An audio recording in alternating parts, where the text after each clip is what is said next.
ሰላም ጤና ይስጥልኝ የተከበራችሁ የዩቲዩብ ቻናላችን ቤተሰቦች ክቡራን አድማጮች ከሰዓታት በኋላ አሁን በሰሙ ሰበር መረጃዎች ተመልሻለሁ። የኢራን መንግስት ሚዲያ እንደዘገበው የጠቅላይ መሪ አያቶላ አሊ ካሚኒ ከፍተኛ አማካሪ አሊ ሻምክኒ ባለፈው ሳምንት በእስራኤል ባደረሰችው የአየር ጥቃት በከባድ ጉዳት ከደረሰባቸው በኋላ በማገገም ላይ መሆናቸው መገለጹ፣ በማከለም በቴህራን ያለው ሁኔታ እየተባባሰ በመጣ ቁጥራቸው እየጨመረ የመጣ ሀገራት ኤምባሲዎቻቸውን እየዘጉ እንደሆነ መዘገቡ፣ እንዲሁም በኢራንና በእስራኤል መካከል ከፍተኛ ጦርነት ሊፈጥር ይችላል በሚል ስጋት የእንግሊዝ የፈረንሳይና የጀርመን የውጭ ጉዳይ ሚኒስትሮች ከኢራን ባለስልጣናት ጋር ለመገናኘት መዘጋጀታቸው፣ በሌላ ዜና የአሜሪካ ፕሬዝዳንት ዶናልድ ትራምፕ በመካከለኛው ምስራቅ ግጭት ውስጥ ጣልቃ መግባት አለመግባታቸውን ለመወሰን የሁለት ሳምንት ቀነ ገደብ ማወጃቸው፣ በሌላ መረጃ የእስራኤል መከላከያ ሚኒስትር እስራኤል ካትዝ በቀጠናው ውጥረት ውስጥ በሰጡት ማስጠንቀቂያ ሂዝቦላ ከኢራን ጋር ያለውን ጥምረት እንደገና እንዲያስብ ማስጠንቀቃቸው፣ ጨምረውም ከአጫጭር መረጃዎች በኢራንና በእስራኤል ጉዳይ አሁን የተሰሙ መረጃዎችን፣ ሌሎች ጉዳዮችን በዜና ዘገባችን በስፋት እንዳስሳለን። በሰዓታት ልዩነት ከሀገር ውስጥ ከውጪ በመላው ዓለም የሚሰሙ ታማኝ የዜና ዘገባዎችን ለማግኘት ቻናሉን ሰብስክራይብ፣ ቪዲዮን ላይክ ማድረጉን አይዘንጉ።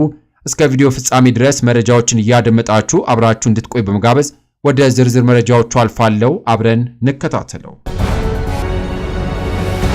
ክቡራን አድማጮች ወደ ሰዓቱ ወዲያስኩላችሁ ዝርዝር የዜና ዘገባዎች ከማለፌ በፊት ቀን በቀን የዓለም ሀገራትን ጭምር ስጋት ውስጥ እየከተተ በሄደው በእስራኤልና በኢራን ጦርነት ጉዳይ አሁናዊ መረጃዎች በአጭር ወደ እናንተ ላድርስ። 8ኛ ቀኑን በያዘው የኢራንና እስራኤል በሚሳኤል ታገዘ የተኩስ ልውውጥ በየደቂቃው አዳዲስ መረጃዎች እየወጡ ይገኛሉ። በሺዎች የሚቆጠሩ ኢራናውያን ሰልፈኞች እስራኤልን በመቃወም በቴህራንና በሌሎች 8 የሀገሪቱ ከተሞች አደባባይ ወጥተዋል፣ ድምጻቸውንም አሰምተዋል። የሀገሪቱ ከፍተኛ ባለስልጣናትም ሰልፉን በመታደም ላይ ተገኝተዋል። በሌላ በኩል የኢራን ውጭ ጉዳይ ሚኒስትር አባስ አርጊች ከእንግሊዝ፣ ፈረንሳይ፣ ጀርመን አቻዎቻቸው ጋር ለመወያየት በስዊዘርላንድ ጄኔቫ ገብተዋል። አርጊች በኢራን ላይ የሚደረገው ጥቃት እስካልቆመ ድረስ የኒውክሌር ድርድር እንደማይቀጥልም አስታውቋል። የአሜሪካው ነጩ ቤተመንግስት የሁለቱን ሀገራት ሁኔታ በተመለከተም መግለጫን ሰጥቷል። ዶናልድ ትራምፕ በሚቀጥሉት 2 ሳምንታት ውስጥ በሚያስተላልፉት ውሳኔ መሰረት አሜሪካ ከእስራኤል ወገን መሆን አለመሆኗም ይለያልም ብሏል። ሂዝቦላ በዋና ጸሐፊ በኩል ባስተላለፈው መልእክት ደግሞ በኢራን ሁለንተናዊ መሪ አያቶላ አሊ ኻሜኒ ላይ የሚደረግ ማንኛውም የግድያ ሙከራ በቀጠናው ላይ እንደሚወሰድ ወረራ እንቆጥረዋለን ሲሉም ተናግረዋል። ክቡራን የቻናላችን ቤተሰቦች ከአጫጭር ዘገባዎች መለስ ስንል ወደ ሰዓቱ ወዲያስኩላችሁ ዝርዝር መረጃዎች አልፋለሁ። የእስራኤል የመከላከያ ሚኒስትር እስራኤል ካትዝ የሊባኖስ ሂዝቦላ ቡድን ጥንቃቄ እንዲያደርግም አሳስበዋል።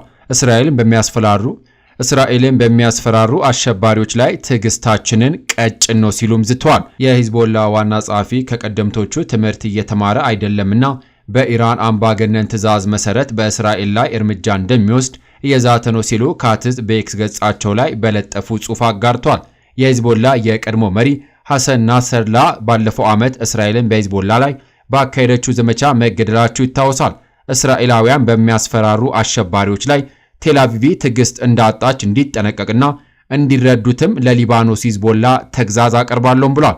የሂዝቦላው መሪ ናኢም ቃሲም ሐሙስ ዕለት እንዳሉት የሊባኖሱ ቡድን በኢራን ላይ እየወሰደ ያለው ጨካኝ የእስራኤል አሜሪካውያን ጥቃት ላይ እርምጃ ቡድኑ እንደሚወስድም አስታውቋል። በሌላ በኩል የሊባኖሱ ተደማጭነት ያላቸው የፓርላማ አፈ ጉባኤ ናቢሂ በሪ በሀገሪቱ ውስጥ ከፍተኛ የሺአ ፖለቲከኛና የሂዝቦላ የቅርብ አጋር ሲሆኑ ትናንት ምሽት ለሀገር ውስጥ ኤምቲቪ ዜና ሲናገሩ ሊባኖስ በእስራኤል ግጭት ከኢራን ጋር እንደምትቀላቀል ያላቸውን ማረጋገጫም ገልጿል።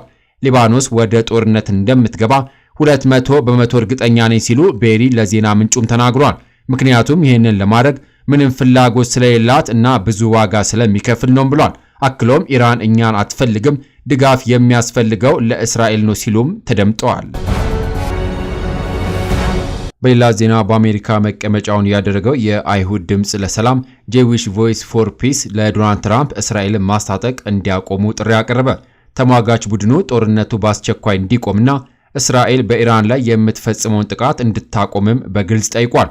የተሟጋች ቡድን ግራ ዘመም አይሁዳዊ አሜሪካዊ ጸረ ጽዮናዊ ሲሆን እስራኤል በፊሊስጤም የምታደርገው መስፋፋት በጥብቅ በመቃወም ይታወቃል። አሁን የተጀመረውን ውጥረት ሙሉ ቀጠናውን እንዳያዳርስ ስጋት አለኝ ያለው ጄዊሽ ቮይስ ፎር ፒስ የእስራኤል መንግስት ስለ 10 ዓመታት በሚደረግለት ዓለም አቀፍ ድጋፍ በፊሊስጤማውያን ላይ የጦር ወንጀል እንዲፈጽም እድል ሰጥቶታል ያለምንም ሁኔታ ከአሜሪካ መንግስት ጋር የሚደረግለት ድጋፍም እዚህ ደረጃ ላይ አድርሶናል ሲልም ወቅሷል። የአሜሪካ መንግስት ለእስራኤል በዓመት 3.8 ቢሊዮን ዶላር ወታደራዊ ድጋፍ ያደርጋልም ብሏል። ከኢራን ጋር ውጥረቱ ከፍ ባለበት ሰዓት የእስራኤል መንግስት በአሜሪካ መንግስት ድጋፍ በፊልስጤም የሚፈጸመው ግፍና ማስራብ ቀጥሏል ሲል በማህበራዊ ትስስር ገጾቹ ላይ አጋርቷል። ጂቪፒ እስራኤል የዘር ፍጅት እየፈጸመችና ቀጠናዊ ጦርነትን እያስነሳች ነው፣ አሜሪካ እስራኤልን ማስታጠቅ አሁንም ማቆም አለባትም ብሏል። ዘገባው የአልጀዚራ ነው።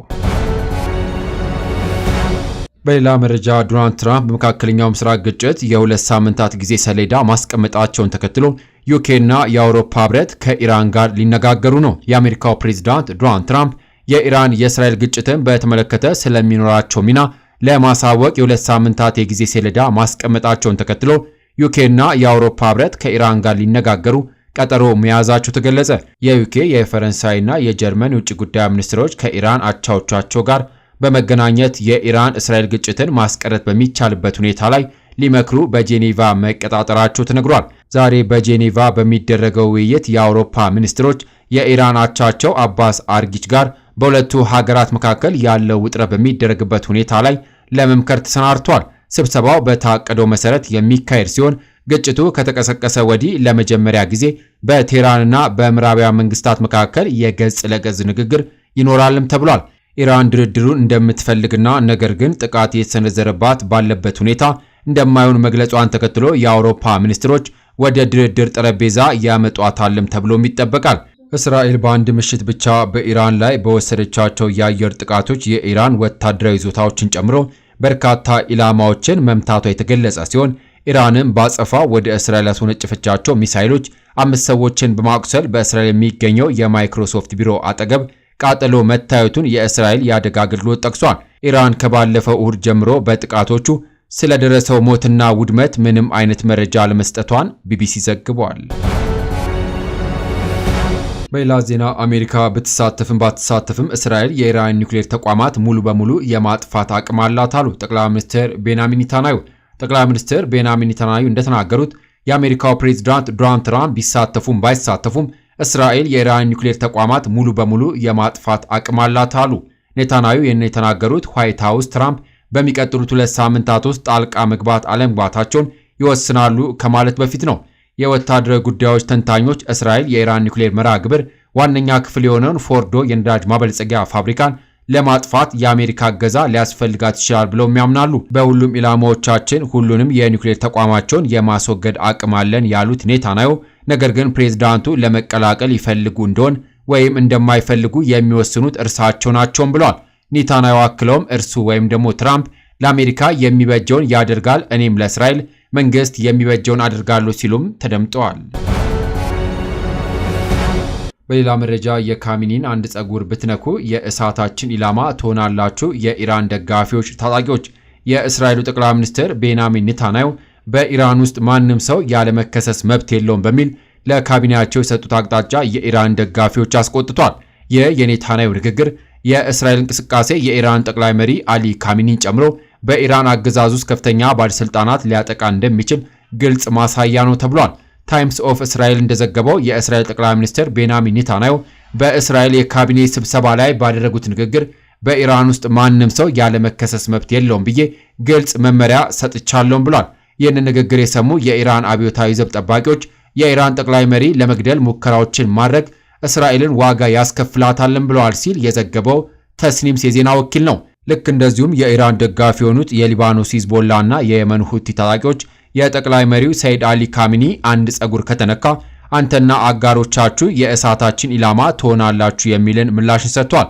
አክለውም በቀጠናው ምንም አይነት አስተማማኝ ቦታ አይኖራችሁ ማለታቸውን ኤቢ የዜና ወኪል ዘግቧል። ተንታኞች የቀጠናው ውጥረት የተባባሰ መምጣቱንም ተናግረዋል። በሌላ መረጃ የጸጥታው ምክር ቤት በኢራንና እስራኤል ጉዳይ እያደረገ ባለው አስቸኳይ ስብሰባ የሩሲያ፣ ቻይና፣ ፓኪስታን ተወካዮች በጋራ የእስራኤልን ጥቃት አውግዘዋል። የሩሲያ ተወካይ እንደተናገሩት እስራኤል በኢራን ላይ የፈጸመችውን ጥቃት ለዋና አጋሯ ለአሜሪካ አክብሮት እንደሌላት አሳይቷል። ኢራንን ያጠቃችው እስራኤል ነች። እስራኤል በፍልስጤም ያለውን ግጭት ከመፍታት ይልቅ የግጭቱን አድማስ ለማስፋት ጥረት እያደረገችም ትገኛለች። አሜሪካ፣ ብሪታንያና ፈረንሳይ ኢራንን በሚመለከት በውሸት ውንጀላ ዓለምን ለማሳመን እየሞከሩም ነው። እስራኤል ዓለም አቀፉ አቶሚክ ኤነርጂ ኤጀንሲን ግምገማ ችላ በማለት በኢራን ላይ ጥቃት የሰነዘረችው። የቻይና ተወካይ እንደተናገሩት የእስራኤል ድርጊት ዓለም አቀፍ ሕግን የጣሰ የኢራን ደህንነትና ሉዓላዊነት ለስጋት የጣለና የቀጠናው ጸጥታም የሚጎዳ ነው ብሏል። የፓኪስታን ተወካይ እስራኤል በኢራን ላይ የምታደርገው ኢፍትሐዊና ሕገወጥ ጥቃት አጥብቀን እናወግዛለን ሲሉ የእስራኤል ወታደራዊ ጥቃት የኢራን ሉዓላዊነት የጣሰና ዓለም አቀፍ ሕግና የተባበሩት መንግስታት መሪዎች የሚጻረር ነው፣ ከኢራን ሕዝብ ጋር ያለንን አጋርነት እናረጋግጣለን ብሏል። ዓለም አቀፉ የአቶሚክ ኤነርጂ ኤጀንሲ በእስራኤል ጥቃት ያለውን ግልጽ አቋም ሊወስን ይገባል። የጸጥታው ምክር ቤት እየደረሰ ያለው አረመኔያዊ ጥቃት በማስቆም ወንጀለኞችን በሕግ መጠየቅ አለበትም ሲሉም ገልጸዋል። በሌላ መረጃ የአሜሪካ ምክር ቤት አባሏ ትራምፕ ግጭትን የያዙበት መንገድ እጅግ አሳስቦኛል አለች። የአሜሪካ ኮንግረስ አባል የሆነችው ትውልደ ኢራናዊትና ዲሞክራቲክ ያስሚን አንስሪ ፕሬዝዳንት ዶናልድ ትራምፕ የእስራኤልና ኢራን ግጭት ያስተናገዱበት መንገድ እጅግ አሳስቦኛል አለች። ለቢቢሲ ኒውስ ዴይ ፕሮግራም በየቀኑ ሐሳቡን የሚቀያየር ፕሬዝዳንት ነው ያለች ሲሆን አክሎም የሚናገረው ማንም አያምንም ነው ያለችው። የኢራቅ ጦርነት በመጥቀስ ዩናይትድ ስቴትስ በቀጠናው ጥሩ ወይም የተሳካ ታሪክ ስለሌላት ጣልቃ መግባት እንደሌለባትም ትናገራለች። አንሳሪ ኢራናውያን ስልጣን ላይ ያለው አካል አለመሆናቸው ማስታወስ አስፈላጊ እንደሆነ ጠቅሶ አብዛኛው ሕዝብ ከ1979 ጀምሮ በእገታ ውስጥ የያዘችውን እስላማዊ ሪፐብሊክ እንደሚቃወም ገልጻለች። በመሆኑም በአገራቸው በቦምብ መደብደብ አይገባቸውም ብላለች። ትራምፕ ግጭቱን ለመፍታት ዲፕሎማሲያዊ መንገድ ላይ ትኩረት እንዲያደርጉና የአሜሪካ ወታደሮች አላስፈላጊ የህይወት ማጥፋት ወደሚወስድ መንገድ ላይ እንዳያተኩሩ አሳስባለች ሲል ቢቢሲ ዘግቧል።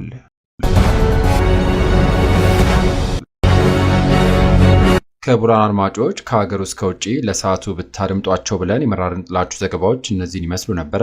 ከሰዓታት በኋላ በሌሎች በአዳዲስ ዘገባዎች እስከምንገናኝ ለሌሎች ለአዲስ መረጃዎች ተጨማሪ ትሩዝ ኢትዮጵያ ሶሻል ሚዲያን ሰብስክራይብ በማድረግ ቤተሰብ እንድትሆኑ ጋብዞታለሁ። በያለንበት የዓለም ዳርቻ ቸር እንቆይ።